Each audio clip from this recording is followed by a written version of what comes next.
शेतकरी बंधूंनो नमस्कार. सोयाबीन पिकामध्ये एकरी 14 ते 15 क्विंटल उत्पादन घेण्यासाठी बियाण्याची निवड ही अत्यंत महत्त्वाची गोष्ट आहे. तर आजच्या व्हिडिओच्या माध्यमातून आपण चालू हंगामामध्ये कुठल्या वाणाची निवड करावी हे बघणार आहोत. सोयाबीन या पिकाची लागवड महाराष्ट्रामध्ये जवळपास सर्व ठिकाणी केली जाते. चालू हंगामामध्ये खत, औषधे आणि मजुरी जो उत्पादन खर्च आहे त्यामध्ये भरमसाठ प्रमाणात वाढ झालेली आहे. त्यामुळे एकरी 14 ते 15 क्विंटल उत्पादन घेतल्याशिवाय दुसरा पर्याय उपलब्ध नाही.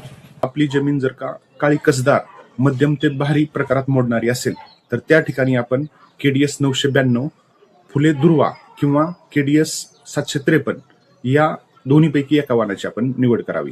मागील हंगामामध्ये आपल्या मार्गदर्शनाखाली या दोन्ही वाणाची लागवड करून जवळपास 100हून अधिक शेतकरी बांधवांनी एकरी 15 क्विंटलपेक्षा जास्त उत्पादन घेतलेलं आहे. या दोन्ही वाणापैकी कुठल्याही एका वाणाची आपण त्या ठिकाणी निवड करावी. दोन्ही वाण 100 ते 110 दिवसामध्ये काढण्यास येतात. ज्या शेतकरी बांधवांची मुरमाड, माळरान किंवा हलक्या प्रतीची जमीन आहे अशा शेतकरी बांधवांनी MEUS 612 किंवा JS 9305 किंवा MEUS 725 या तिन्ही वाणापैकी एका वाणाची आपण त्या ठिकाणी निवड करावी. शिवधनुष्य घे पेलूनी सामर्थ्याला